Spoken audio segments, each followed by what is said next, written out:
Hello everybody, my name is Wilder, and there was a Nintendo Direct partner showcase slash indie world stream recently. It was a pretty cool mashup. I didn't really expect anything too crazy from it when I first saw the announcement, but oh boy, was I wrong. There were actually a few really cool things in this Direct. One of them being, oh yeah, a random Rune Factory Guardians of Azuma trailer? I was so excited watching this thing, let's look at it together. So this is a trailer for the new Rune Factory spin-off, if you'd like to call it that. It's a new entry into the Rune Factory series with a fresh take on it. So the trailer starts off with an epic battle between two dragon riders. And honestly, the animation on them looks kind of stilted and funny. The characters, not the dragons. And it makes me smile every time. But yeah, as the trailer says right after this battle, welcome to the eastern nation of Azuma. That's where this entry into the series will be taking place, and let me just say already, right off the bat, the traditional Japanese setting and aesthetic is amazing. They have me captured completely. I love it. I am in love with the aesthetic. The game's locations look really pretty in this trailer. Speaking of looks though, I wanted to know what some of you thought about the 3D style staying after Rune Factory 5, especially with how it looks in this trailer, like throughout this trailer. I know that a few people really don't want the 3D style, some do, some don't really care. I mean, we all knew it was coming back anyway, but let me know what you think, especially after seeing this trailer. Especially for this game specifically, because again, I love some of these areas. I love how they're looking.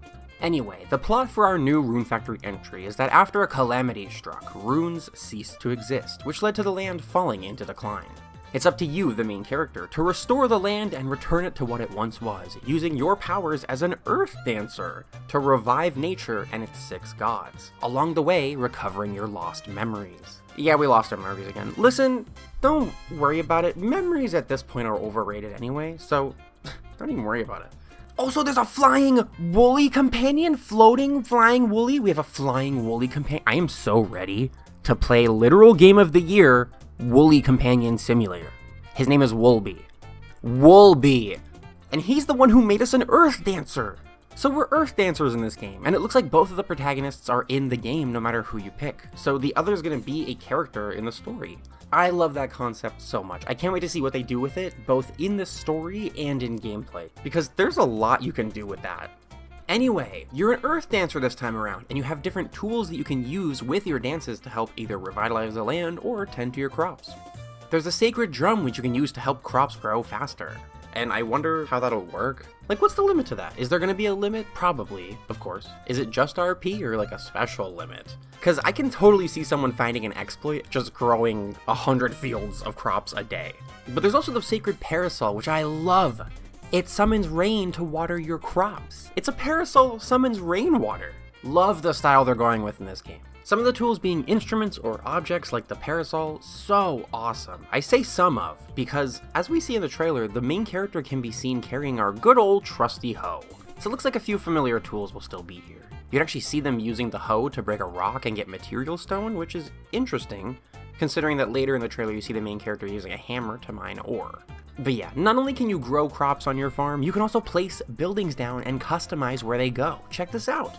The water wheel can be rotated to your liking right next to some rice fields, which looks so cute. It then shows your character walking through the town saying, "Create prospering villages," which looks exactly like it sounds. We'll be making our own customizable villages. So this looks like it has the potential to be either really amazing and a huge fun time sink, or a frustratingly unfortunate mechanic that needed more love.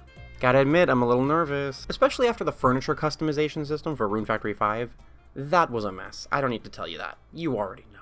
However, we can't have a Rune Factory game without combat, of course. Dangerous monsters litter the land, which you must fight with your Earth Dancer abilities and weapons.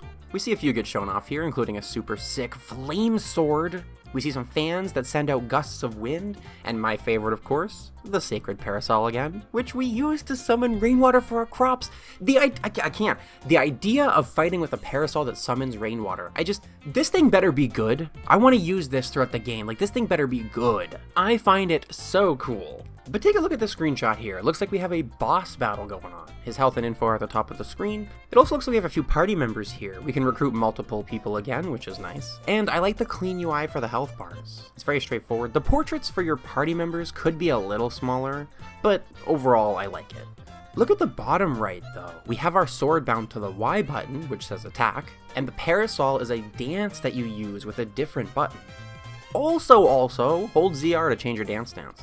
So it looks like the parasol's not necessarily your weapon, more a dance. You do see the main character beating Lord Aura with the parasol though here, so the dance may be more akin to special attacks. Super interesting nonetheless, I cannot wait to learn more about that. Anyway, next we get to see some characters. Of course, because this is Rune Factory, there are going to be friendships, gift giving, and marriage. The characters here look really awesome, their designs are all really creative. We'll go over all the marriage candidates more in depth once they all get announced, but yeah, for now I like the first look at them. We also get a look at the wedding. We can see the male main character's wedding outfit along with this girl, who, obviously, I don't know yet. And did anyone notice, by the way, Hina from Rune Factory 5 in a seed hat at the end of the trailer? Was that her? That was totally her. Did you see that?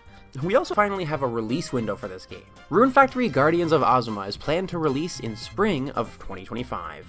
A bit of a wait there, but hey, this game is already looking quite good in my opinion. We all remember Rune Factory 5 though, so we'll see how this game is handled. I can't lie though, so far this is looking pretty amazing. It looks like more care was given to this game than 5 ever got, if you ask me. Which is a shame, but hey, as long as one of the two of these games have the love in it that the series deserves, it's better than nothing. That's just my opinion though, so let me know what you think. Is this getting you excited? Are you a little wary? Does it look better than or the same as 5 to you so far? Let me know, because that's going to be it from me today. Thank you all so much for watching. Don't forget to like, subscribe, all that good stuff, and end screen.